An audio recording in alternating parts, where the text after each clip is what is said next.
बच्चों, आज हम भूगोल के पहले पाठ पर्यावरण का अध्ययन करेंगे। पर्यावरण का अर्थ होता है हमारे चारों ओर का वातावरण। जो भी हम अपने चारों तरफ देखते हैं उसको पर्यावरण कहा जाएगा। अब इस चीज़ को देखो, पर्यावरण हमारे जीवन का मूल आधार है। यह हमें सांस लेने के लिए हवा, पीने के लिए जल, खाने के लिए भोजन एवं रहने के लिए भूमि प्रदान करता है। मानव इस प्राकृतिक पर्यावरण में कैसे परिवर्तन करता है?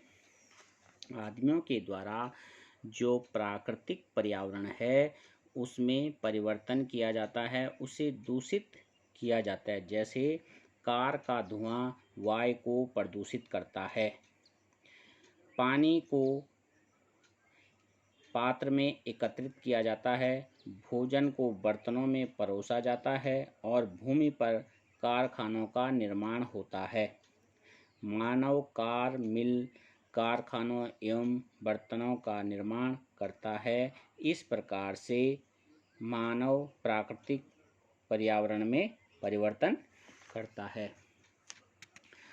जो पर्यावरण है इसके कुछ घटक होते हैं, जैसे ये हैं पर्यावरण के घटक। तो कुछ होते हैं मानव निर्मित घटक। तो पर्यावरण के जो मानव निर्मित घटक हैं उनमें से इमारतें, पार्क, पुल, सड़क, स्मारक और उद्योग धंधे। इसी तरह से पर्यावरण के जो प्राकृतिक घटक हैं वो हैं जलमंडल, वायुमंडल, स्थलमंडल और सजीव मंडल। तो इस तरह से यदि आपसे पूछा जाए कि पर्यावरण के घटक कितने प्रकार के होते हैं, तो पर्यावरण के घटक दो प्रकार के होते हैं। एक तो प्राकृतिक घटक, और प्राकृतिक घटक आपके वायुमंडल, जलमंडल, स्थलमंडल और जैवमंडल, जिसमें जीव जंतु रहते हैं। और इसी तरह से पर्यावरण के मानव निर्मित घटक हैं इमारतें, पार्क, पुल, सड़क, उद्योग और स्मारक। अब यदि आपसे पूछा जाए कि प्राकृतिक पर्यावरण से आप क्या समझते हैं, तो प्राकृतिक पर्यावरण भूमि, जल, वायु, पेड़ पौधे एवं जीव जंतुओं को मिलकर प्राकृतिक पर्यावरण बनता है। या इससे प्रकृति के द्वारा जो भी चीज़ें बनाई जाती हैं उनको हम प्राकृतिक पर्यावरण कहते हैं। इसमें आता आपका स्थलमंडल, जलमंडल, वायुमंडल और जैवमंडल। इसके बारे में हमने कक्षा 6 में जानकारी प्राप्त की थी।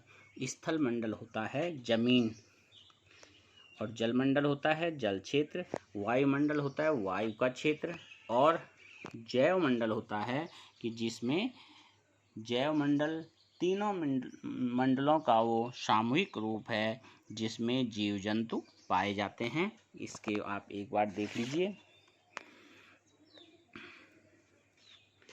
ये वायुमंडल है, इधर ये जैवमंडल, ये आपका जलमंडल और इधर स्थलमंडल। तो इस तरह से हमने इसको पढ़ा। और मानवीय पर्यावरण, मानव अपने पर्यावरण के साथ पारस्परिक क्रिया करता है और उसमें अपनी आवश्यकता के अनुसार परिवर्तन करता है। जैसे घर बनाता है, सड़क का निर्माण करता है, स्कूल का निर्माण करना, हॉस्पिटल बनाना। तो इस तरह के जो भी मनुष्य के द्वारा प्रकृति में जो भी परिवर्तन किए जाते हैं वो सब मानवीय पर्यावरण में आते हैं। इसमें एक शब्द लिखा है वस्तु विनिमय पद्धति। वस्तु विनिमय पद्धति। जैसे आप आज दुकान में जाते हैं और आप वहाँ से कुछ सामान खरीदते हैं तो उसके बदले आप क्या देते हैं दुकानदार को? रुपए देते हैं ना। हाँ, पहले जब रुपए का चलन नहीं था तो उस समय हम एक वस्तु लेने के बदले में दूसरी वस्तु उसे देते थे। तो उस जो पद्धति थी उसको वस्तु विनिमय पद्धति कहा जाता था। इससे मनुष्यों की आवश्यकता के अनुसार वस्तुओं का विनिमय किया जाता था। माना किसी को किसी से